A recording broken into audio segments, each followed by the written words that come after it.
Shabbat Shalom para todos. Eu fico feliz em ter a presença do Júnior aqui. Quanto tempo, né, Júnior, que a gente não se via. Estou com saudades também das suas irmãs, do seu pai, da sua mãe. Seu pai e sua mãe nós vamos ver à noite aqui, né? Vamos ver à noite. Amém. Que o Eterno nos abençoe, que o Eterno possa nos capacitar para aprendermos a estar na Tua presença, aprendermos a estar na Tua presença. Que nós temos que aprender a estar na presença do Todo-Poderoso. Hoje nós estaremos estudando a Parashá Pinhas, que significa Finéias. Está ali, Bemidbar, Números 25, 10 a 30, versículo 1. E há dois apontamentos que se afiguram principais nessa Parashá. E nós vamos estar podendo analisar melhor esses apontamentos. Mas antes eu queria dizer para os irmãos o seguinte: desde os meus 15 anos de idade, eu sigo um caminho religioso. Eu sigo um caminho religioso. Presta atenção nessas palavras. Eu sigo um caminho religioso. De forma que, ao estudar a Torá, ela me liberta desse caminho religioso.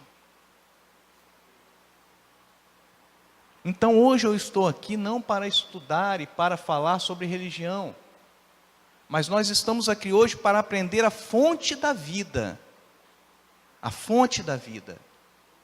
Aquilo que Deus, desde a antiguidade, tem traçado para nós, tem preparado para nós, para vivermos uma vida melhor, uma vida de aperfeiçoamento diante dEle.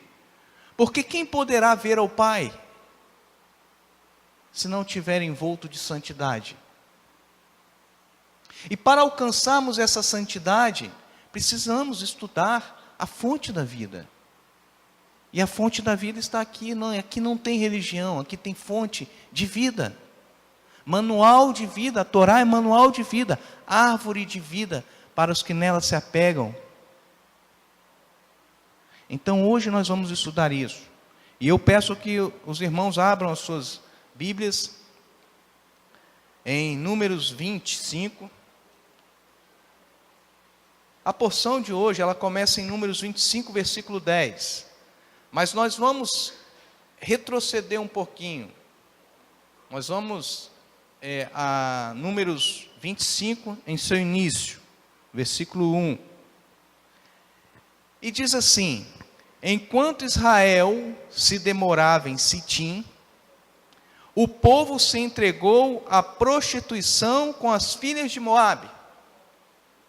Pois bem, nós temos aqui o primeiro versículo, dizendo que Israel estava em Sitim, e quando o povo começou a se comportar imoralmente com as jovens moabitas, essa versão.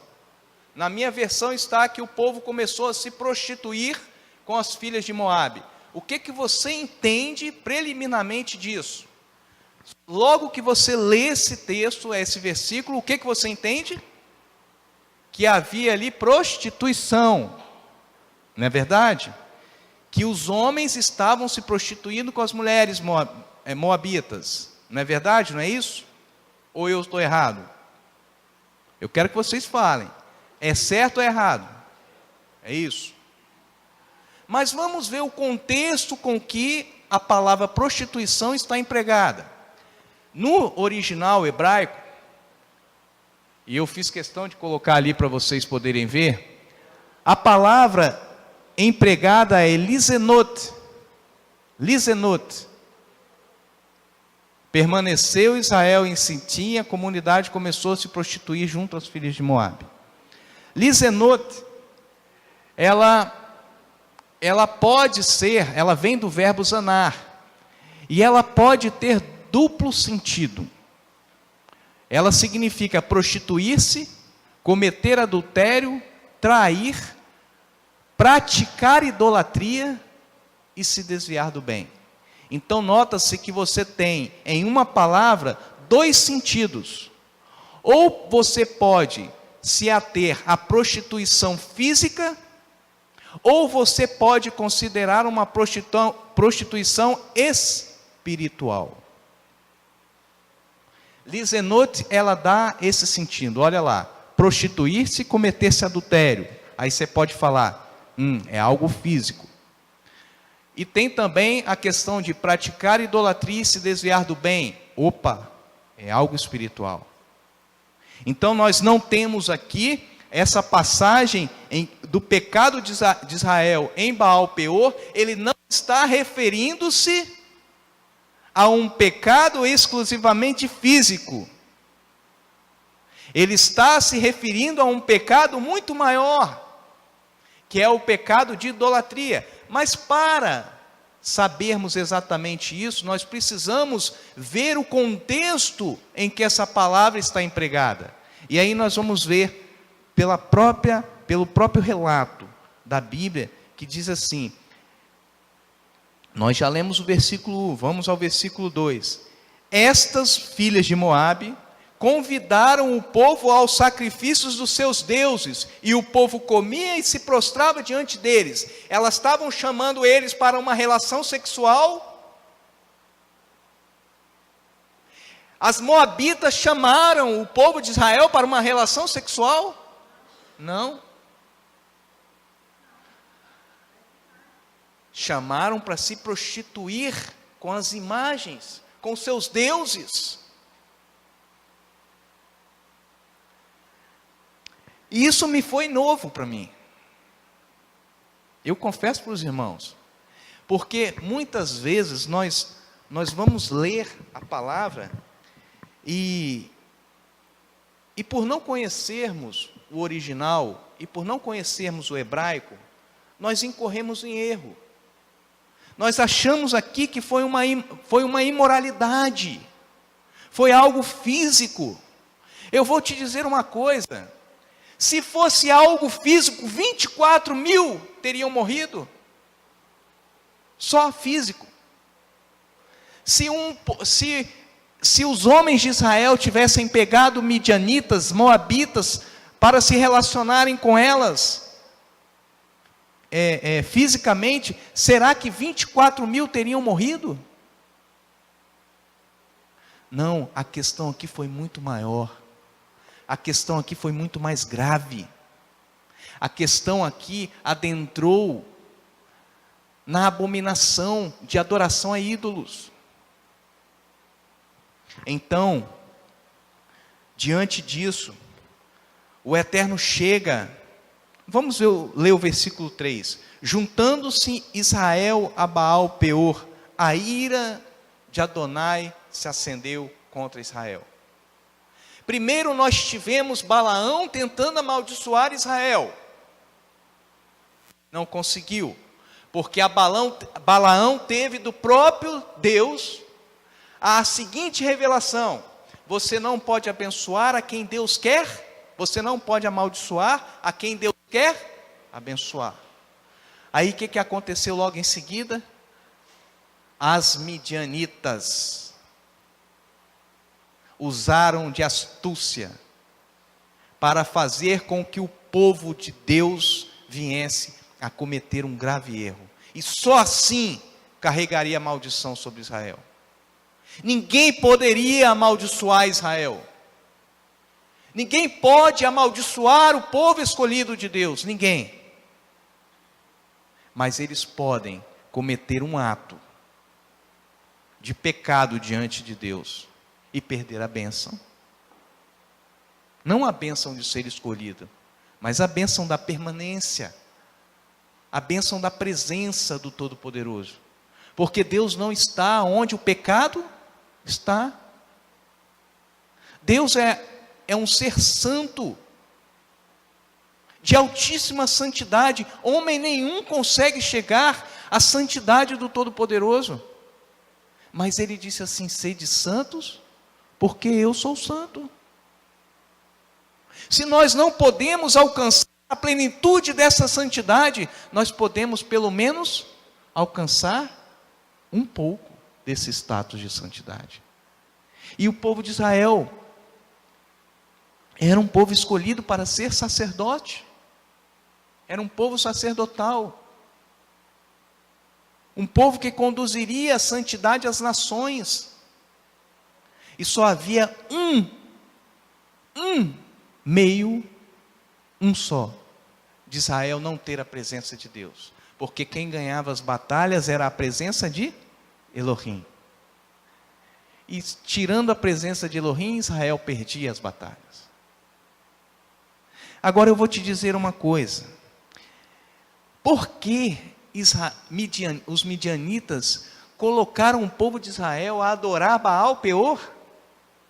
Você já parou para perguntar isso? Por que não era outro ídolo? Porque eles eram politeístas, os midianitas. Por que foi exatamente Baal Peor e não outros deuses que eles adoravam? Por que foi exclusivamente Baal Peor? Você já parou para pensar nisso? Você sabe por quê? Baal Peor literalmente significa Senhor da abertura, Senhor das brechas. O que os midianitas estavam querendo? Uma? Para quê? Para derrotar? E aí eles inseriram diante do povo de Israel um ídolo chamado Senhor das brechas. Senhor das brechas. E aí essa brecha foi aberta perante o povo de Israel. As jovens convidaram o povo para os seus sacrifícios religiosos. E o povo comia e adorava os deuses moabitas. Assim, Israel assim ficou envolvido com Baal Peor. Agora eu vou te falar uma coisa. Tinha relação sexual junto? Tinha. Mas o pecado de Israel foi adorar ao ídolo.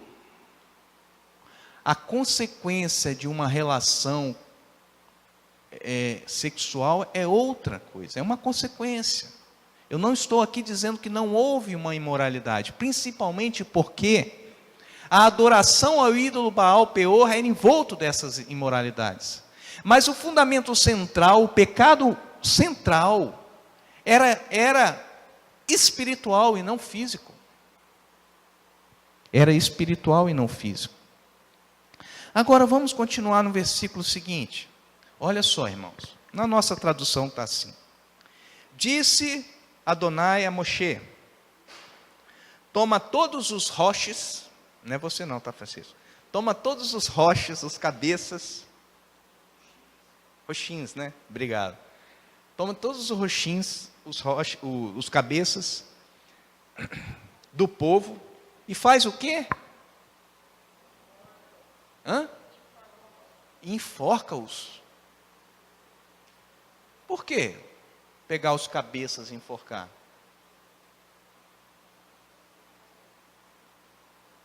Adonai mandou pegar os cabeças.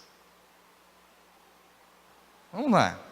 Pega os cabeças do povo e enforca-os diante de Adonai ao ar livre. Algumas outras passagens diz ao sol. Por quê? Porque era a luz do dia, né? E o ardor da ira do Senhor se retirará de Israel. Veja bem, a ordem para Moisés era pegar os cabeças, líderes de cada tribo, e enforcá-los. E o que Moisés fez? Vamos ver? Assim, versículo 5. Assim Moisés disse aos juízes. Está ali para você ler. Não, está ali não. Depois eu passo, depois eu chego aí. Assim Moisés disse aos de Israel. Aos juízes de Israel. Cada um mate aquele dos homens que aderiram a Baal Peor. Ora, a ordem foi essa? A ordem não foi essa. A ordem foi para pegar os cabeças, porque eles tinham sobre o povo autoridade. autoridade para banir aquela situação de idolatria.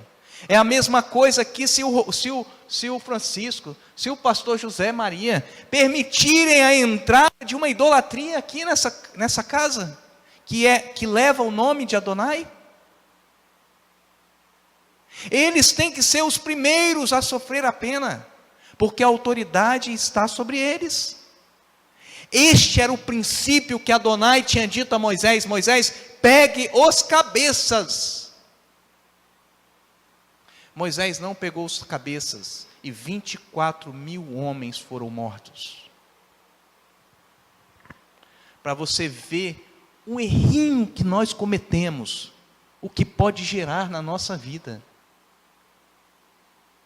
Basta um pequeno erro, seja de tradução, seja de interpretação, é um pequeno erro. Nem por isso Moisés deixou de ser Moshe, o grande, o profeta, um homem valoroso usado por Deus, autor de toda a Torá. Nem por isso. Porque se Deus fosse olhar os nossos pecados, sequer estaríamos respirando. Sequer.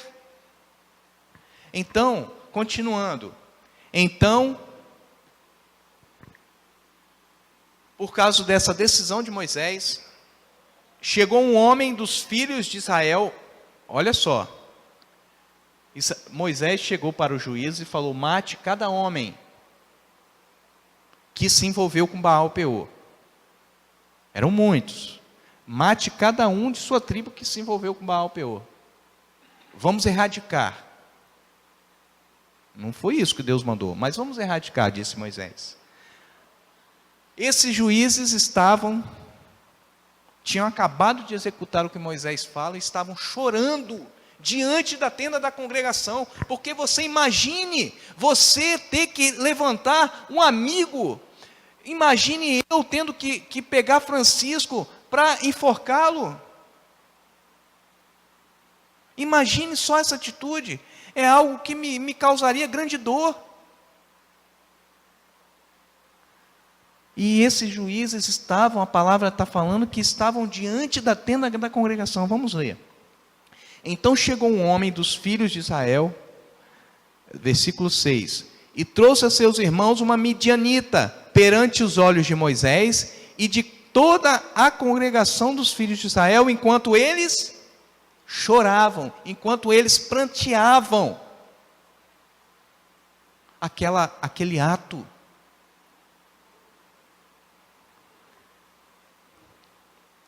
Chegou um homem perante Israel, perante Moisés e todo Israel, com uma midianita.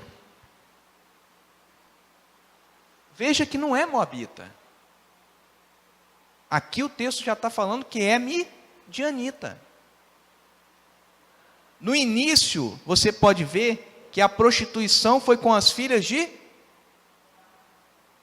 Mas os dois povos andavam juntos. Os dois povos estavam juntos. Aí o que esse homem fez? Zine, um cabeça da tribo de Simeão. O cabeça, que Deus falou, pegue os cabeças, e os cabeças não foram mortos. Porque Zine pegou essa mulher e levou perante a tenda da congregação. Olha só. Aí Finéias teve que se levantar e executar aquele cabeça, aquele líder, aquele homem, para que pudesse ali afastar a ira do Todo-Poderoso. Foi isso que Adonai considerou como o zelo maior no ato de Finéias. Porque como os cabeças deveriam ter sido mortos, Finéias chegou e executou logo o cabeça das tribos de Simeão. Um cabeça da tribo de Simeão.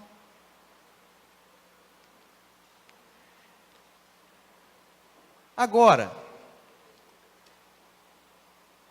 Zine não queria apenas se juntar com a midianita. Zine queria mais. Zine foi ali levar aquela midianita para confrontar Moisés. Ora, Moisés, se você pode ter uma esposa midianita, por que eu não posso me envolver com esta? Moisés era casado com Zípora, midianita. Se Moisés era casado com uma midianita, por que o povo não poderia? Moisés ficou 40 anos em Midian. Finéias também era, bem lembrado, Francisco, Finéias também era filho. Jetro deu um altíssimo conselho a Moisés, vocês lembram? Que Jetro deu um conselho de Moisés, mas não era dividir que eu queria falar, não. Não. Era tecer todo o arcabouço ali, judiciário ali, mas não era essa a palavra. Jetro orientou a Moisés a construir toda uma hierarquia judiciária no meio daquele povo. E foi um conselho muito bem aceito por Moisés e por Deus até. Então, irmãos, você vê que o problema não está no fato deles serem midianitas ou moabitas. Primeiro porque, eu não sei, aqui, está aí. Primeiro porque midianita também era irmão. Os midianitas eram irmãos dos israelenses, por parte de Abraão. E os moabitas eram filhos de Ló, com a sua filha, um incesto que teve. E as amonitas também. Né? Então os midianitas e os moabitas estavam juntos nessa peleja, mas a peleja aqui era desviar Israel. Quando Moisés casou com Zípora, ali não estavam tentando desviar Israel, ali foi um casamento. Aqui não, aqui eles estavam tentando levar Israel a erro. Aí Finéias veio e lançou, executou aquele casal, aquele cabeça da tribo de Simeão. Ela também era filha de um cabeça da tribo de Midian, e executou com a lança, transpassou-os pelo ventre, e matou os dois. E aquele ato ali foi considerado por Deus como zelo. Por que zelo? Por que Deus considerou aquilo como zelo? Porque ele levou à risca a tua palavra. Ele executou aquilo que Deus pediu para executar. E aí, meus irmãos, a Bíblia fala que a praga que tinha atingido os israelitas foi detida. E nessa praga morreram 24 mil pessoas. E eu pergunto para você, que praga é essa que eu não vi na Bíblia? Que praga é essa que a Torá não narra? Vamos ler aqui. Versículo 9. Não, versículo 8. Seguiu o israelita até a tenda e lá transpassou-os pelo ventre, ao homem israelita e à mulher, e cessou a praga que feria os filhos de Israel. Os que morreram da praga foram 24 mil homens. Que praga que a Bíblia não fala? Você sabe por que não fala? Por causa da nossa tradução. Vamos ver? A palavra hebraica utilizada aqui nessa passagem é magefar, que pode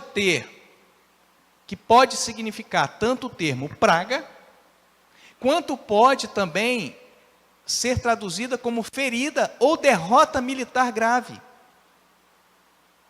Nota-se que aqui foi algo que foi feito pelos próprios homens, quando eles mataram. Não foi praga que matou, foi ferida provocada pelos próprios homens.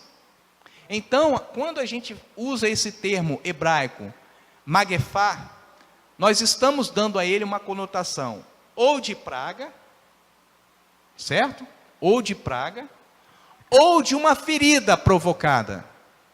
Uma ferida de guerra provocada. E aí nós vamos ver o contexto. O que o contexto diz? Que foi praga ou que foi ferida? Ferida provocada por quem? Pelos juízes que mataram todos que tinham se envolvido. Então você vê que nós temos que nos reportar ao original para a gente poder ter saber essas pequenas modificações que muitas vezes a tradução traz, não porque o tradutor quer trazer, mas porque quando pega-se uma palavra ou outra, a gente acaba perdendo a essência daquela palavra original. Então, não houve praga, houve uma derrota militar provocada por uma ferida, que foi praticada pelos próprios juízes, determinado por Moisés. Mas nós temos aqui dois princípios que nós temos que retirar da nossa porção. Vamos lá no início da nossa porção, que está no versículo 10. E diz assim: Deus falou a Moisés dizendo: Pinhas, filho de Eleazar e neto de Arão, o sacerdote, foi aquele que zelosamente interveio pela minha causa entre os israelitas, e desviou minha ira deles, de modo que eu não os destruí em minha exigência de adoração exclusiva. Na tradução de vocês, está assim não. Na tradução de vocês está assim: Finéias, filho de Eleazar, filho de Arão, o sacerdote, desviou a minha ira de sobre os filhos de Israel, pois foi tomado de zelo por mim no meio deles. Por isso, no meu zelo, não consumi os filhos de Israel.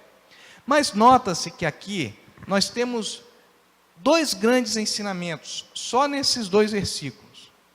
A primeira, nós temos ali a exigência de adoração exclusiva. Quando o homem não pratica essa exigência do Pai de adoração exclusiva, ele incorre em maldição. E era aquilo que estava sendo impregnado diante do povo de Israel. Então nós temos ali, voltou? Nós temos ali a exigência de adoração exclusiva. E qual é? Não te inclines, como diz Shemot, capítulo 20, versículo 5. Não te inclines para tais deuses, ou os adore. Eu sou Deus, teu Senhor, um Deus que exige exclusiva adoração. Esse que exige em hebraico é caná, que é aplicado exclusivamente, essa palavra caná é aplicado exclusivamente para Deus. Que tem na sua forma verbal, quando você pega o verbo dessa palavra, traz o significado de zelo. Então, o que Deus exige de nós, irmãos? O que Deus exige de nós? Zelo. Zelo para quê? Para não cometer essa transgressão. Qual é? De se adorar a outro Deus. De se adorar a outro Deus.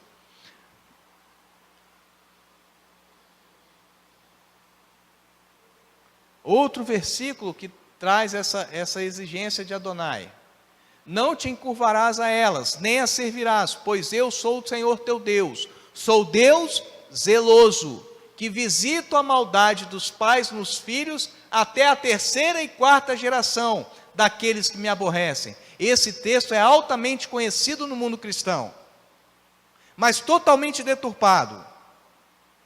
Olha o que diz o versículo: não te encurvarás a ela, nem a servirás, pois eu sou o Senhor teu Deus, Deus zeloso, que visita a maldade nos pais e nos filhos. Eles pegam até aí. Deus visita a iniquidade do homem até a terceira e quarta geração. Mas de quem? qualquer homem? Não, daqueles que me aborrecem. Agora, ora, outra coisa interessante. Mas eu faço misericórdia até 1000 gerações. 1000 gerações. Ele visita a iniquidade até a terceira e quarta, mas Ele opera maravilhas, opera as suas misericórdias em 1000 gerações. Você sabe por quê? Porque o que Deus quer de nós, é que venhamos a entender a grandiosidade da sua misericórdia. Por isso que Ele aplica a misericórdia dEle por 1000 gerações.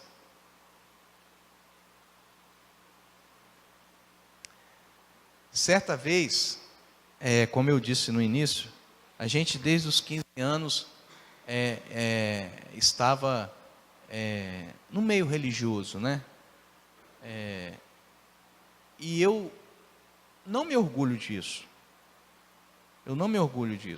Mas eu creio, Zé, que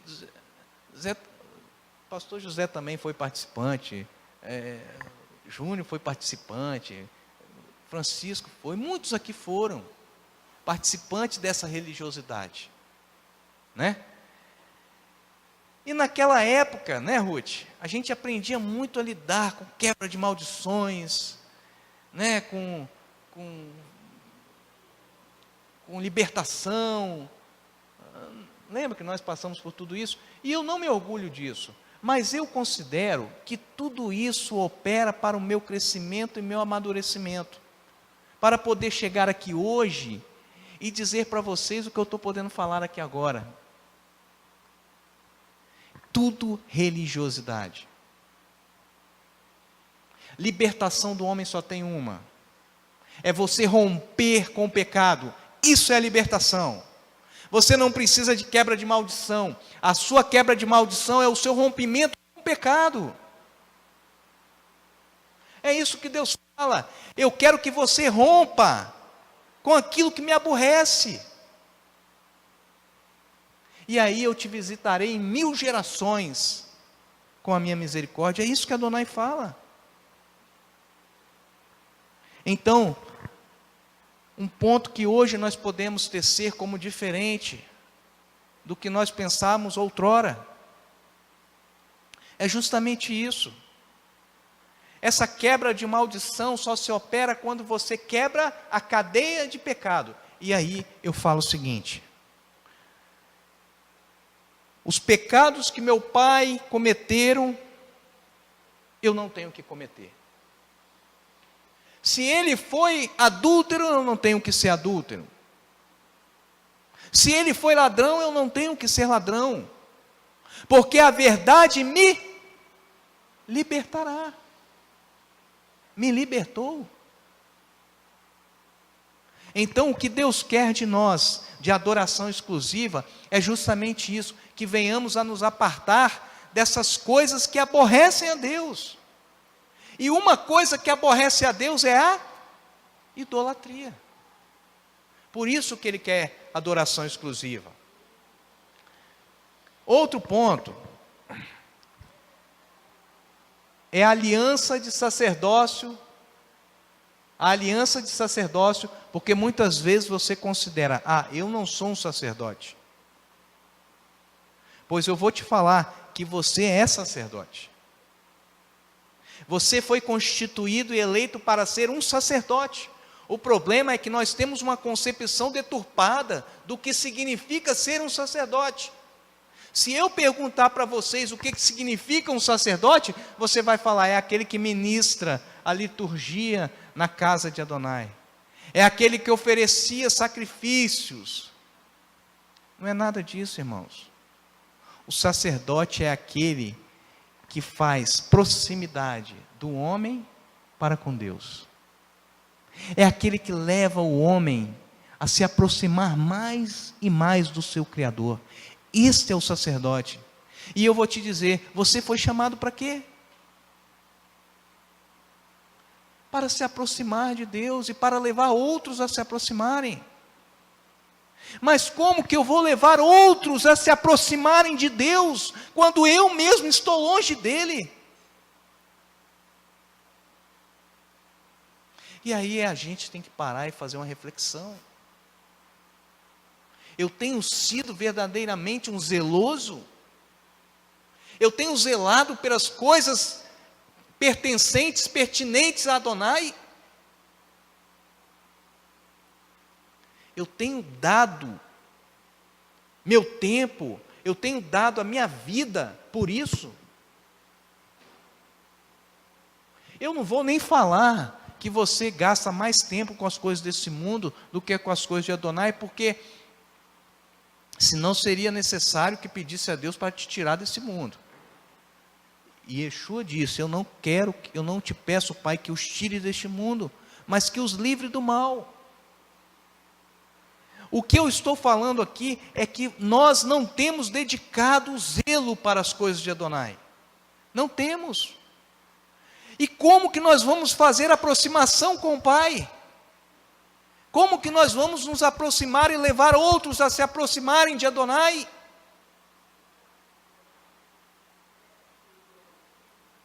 Quando o nosso coração não está preparado. A aliança de sacerdócio, ela está condicionada ao zelo pela causa de Adonai e pela expiação do povo. Expiação do povo, Roberto, mas eu não sou sacerdote para oferecer sacrifício perante Adonai para expiar o pecado do povo. Você quer ver como você é? Se chega uma pessoa para você e começa a desabafar com você: ai, minha vida está assim, estou passando por esse tipo de problema, estou aflito, estou isso, estou aquilo. Qual a primeira reação sua? Que deveria ser, né? Não sei se é, mas deveria ser. Qual a primeira palavra que você vai falar com a pessoa? Hã? Como? Vamos orar? A primeira coisa que você vai falar, conversar com a pessoa, é justamente a questão que mais aflige ela. Porque o que mais aflige um homem é a falta de Deus. E se você tem essa concepção, você vai chegar para a pessoa e vai falar algo que a leve a se aproximar de Deus, para que os seus pecados sejam apagados. Nós temos feito isso? O que nós temos visto são pessoas, o que nós temos visto nas igrejas são pessoas necessitando de um amparo, necessitando de um zelo meu e seu, de um carinho, de um afago. O que nós temos visto nas igrejas hoje é o venha a nós e o vosso reino nada. E muitas vezes isso nos atinge também. Eu estou colocando nós, não estou colocando só as igrejas não. Nós temos agido dessa forma. Eu tenho que estar bem. E o meu próximo? Pois eu vou te falar, quando o meu próximo está bem, eu estarei melhor. Se o meu próximo estiver mal, eu estarei pior. É assim. É esse zelo que nós temos que ter, não somente com Deus, mas com o nosso próximo, porque Yeshua disse, 2 princípios, 2 mandamentos, resumem toda a Torá. Amarás o Senhor teu Deus, de todo o teu coração, de toda a tua alma e de toda a tua força. Primeiro grande mandamento. E o segundo mandamento, amarás ao teu próximo como a ti mesmo. Esses 2 mandamentos resumem toda a Torá. Yeshua fala isso. E eu vou te falar mais. Esses 2 mandamentos têm apenas um princípio. Qual é? Apenas um princípio tem esses 2 mandamentos. Qual é? O amor. O zelo pelas coisas de Adonai tem que estar envolto com esse amor. Mas você sabe por que nós somos relaxados com as coisas de Deus? Porque nós falamos que amamos e não amamos. Nós falamos que amamos e amamos e não amamos. É muito fácil eu chegar para você e falar: oh, eu te amo. Eu te amo. Chegar para sua esposa e dizer: eu te amo. Mas será que é isso que está no seu coração? É muito fácil eu chegar para Deus e falar: Deus, eu amo cumprir os teus mandamentos, mas eu estou continuamente transgredindo. Lembra aquele homem que chegou para Yeshua e falou bem assim: Senhor, o que eu faço para entrar no reino de Deus? E Yeshua falou assim: vai, ama ao teu Deus, honra teu pai e tua mãe, não roubarás, não matarás, não adulterarás, não cobiçarás a casa do teu próximo.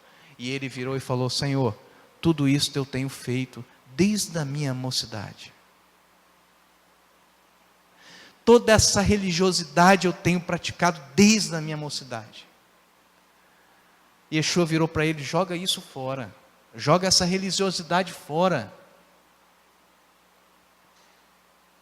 Você tem cumprido os mandamentos de forma religiosa, joga isso fora. Cumpra um mandamento verdadeiramente com amor. Você quer ver só como é que você não ama? Venda todos os seus bens, vem e me siga. Aí pronto. Aí pronto, o amor dele já não é mais amor. O amor dele aos mandamentos não é mais amor. O zelo que ele tinha pelos mandamentos não é zelo. Sabe o que é? É demonstração, é exibição de dizer que cumpre mandamento. Nós estamos cheios disso, cheios de pessoas exibicionistas, que dizem que cumpre, mas no seu dia a dia não tem amor, não cumpre com amor, não tem zelo.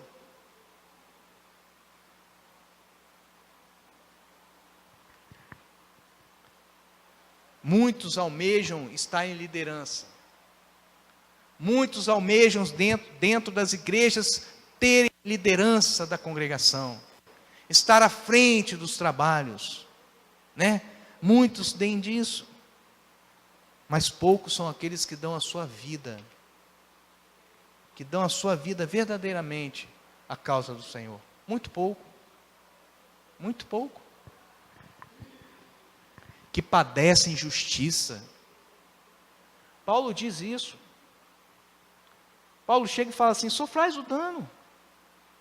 Aí os irmãos, Francisco, sabe o que acontece? Vem porque eu sou advogado, vem me consultar, dizendo qual é o tipo de ação que ele pode entrar, porque ele foi ofendido, porque foi isso, foi aquilo. Fala: meu irmão, sofra o dano. Sofra o dano. Porque Paulo mesmo proíbe você litigar contra o seu irmão.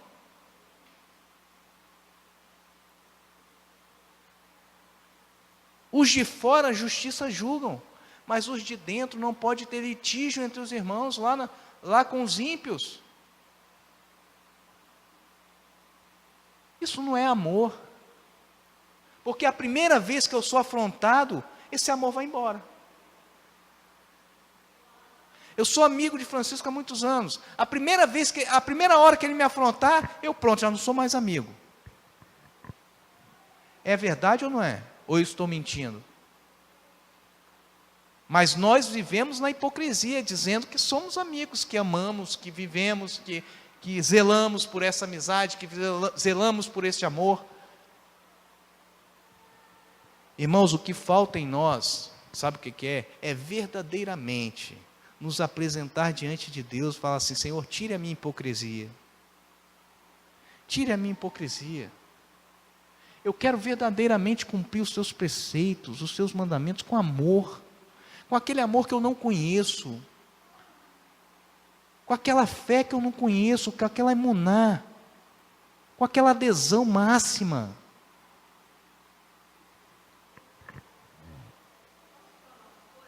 Pode, minha irmã, fala.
Obrigação. Obrigação.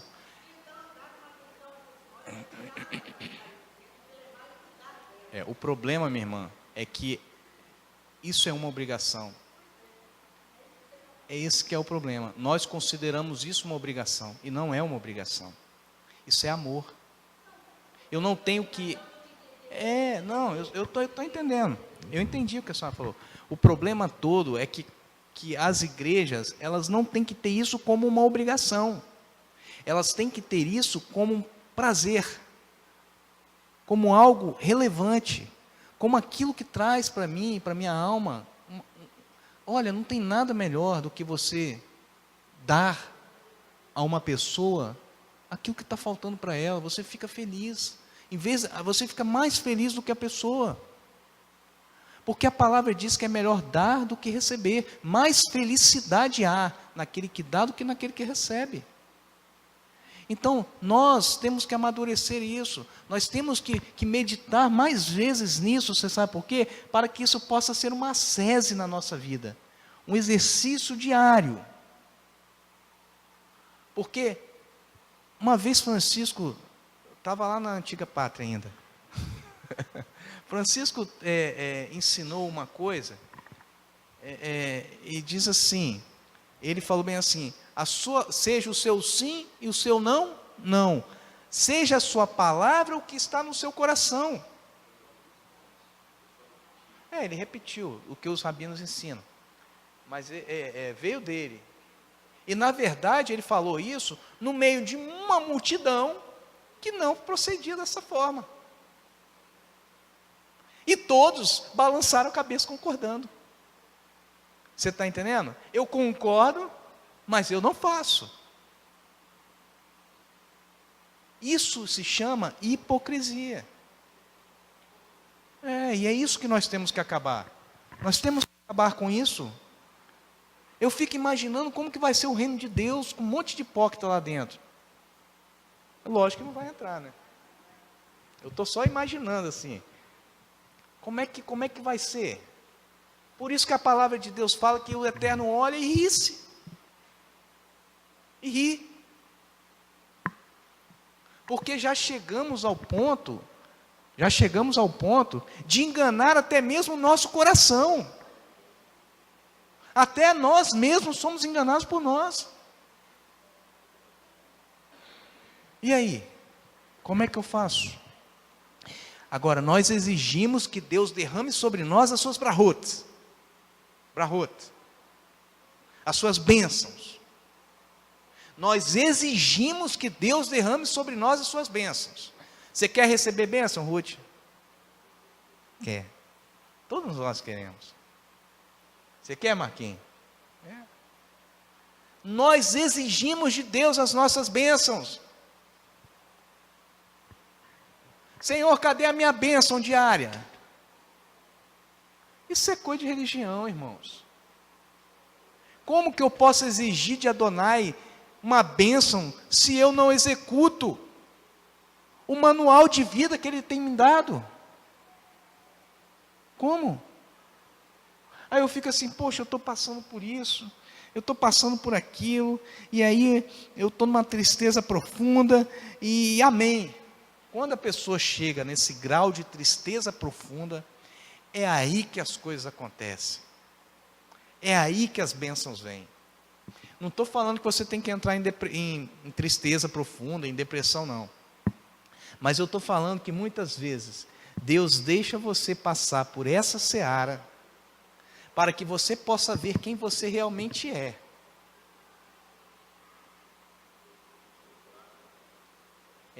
Quando eu sou fraco é que me torno forte, diz Paulo. Quem você verdadeiramente é. E a dependência que você tem para Adonai. Então, uma vez, eu passei por uma situação de alta tristeza profunda. Eu chorava mais do que sorria. Aliás, não me lembro de sorrir, né? Mas eu devia sorrir algumas vezes, mas não era aquele sorriso que vem de um coração alegre, né? E E ali eu comecei a ver a minha pequeneza, meu grau de afinidade com o Eterno. Por quê? Porque eu comecei a clamar a Ele, não pelas bênçãos dEle, mas eu comecei a clamar para Ele, para que Ele pudesse perdoar aquilo que estava me dando tristeza. O erro não era do outro, o erro era meu. A tristeza, quando você fala assim, eu fiquei triste porque fulano fez isso comigo. O erro, o pecado está em você, não está nele. Por que o pecado está em você? Porque você está no ressentimento, na mágoa, naquilo que ofende. Você não perdoou. Então o erro está com quem? Com você. Se você está terceirizando, como diz Francisco, né? Se você está terceirizando o erro, o mal está em você. Então, nós temos que parar e pensar, nós estamos vivendo uma tristeza profunda e absoluta. Uns vivem até depressão profunda. Mas por quê? Pare e pense, onde está o erro que está em você mesmo? Só você pode chegar para Deus e falar, Senhor, me perdoe esse pecado, e me aperfeiçoe nesse ponto. Me aperfeiçoe nesse ponto. Aí, tem uma frase, não, um escrito, que está lá em Salmos 51:10, que Davi, quando o profeta virou para ele e acusou o erro dele, lá no Salmo 51, o profeta Naamã acusou o erro de Davi, e Davi automaticamente, Natan, obrigado Francisco, acusou o erro de Davi, e qual foi a atitude de Davi? Senhor, crie em mim um coração puro, renova em mim um espírito reto, não desvie de mim o teu espírito, não retires de mim o teu espírito. Essa foi a atitude dele. Ele reconheceu o erro e automaticamente, na mesma hora, clamou a Adonai, crie em mim o que eu não tenho. Senhor, eu preciso ter um coração puro, eu não tenho, crie em mim.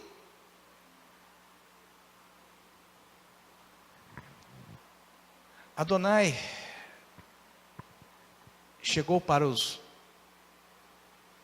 profeta Malaquias, e falou assim, Malaquias, vai lá e fala isso para os meus sacerdotes. Agora eu vou falar para vocês sacerdotes, estou falando para todos. Hoje, Adonai diz assim, o filho honra o pai, e o servo honra seu senhor. No entanto, eu sou pai, onde está a honra devida a mim? Onde está a honra devida a mim? Diz Adonai dos exércitos, a vocês, Coranins, sacerdotes, que desprezam o meu nome. Vocês perguntam, como? Como, Adonai, desprezamos o teu nome? Você pode estar fazendo essa pergunta agora. Como, Adonai, eu tenho desprezado o teu nome?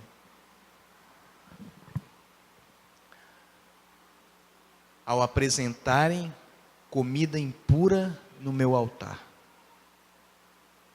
Agora vocês perguntam, como nós te tornamos impuro?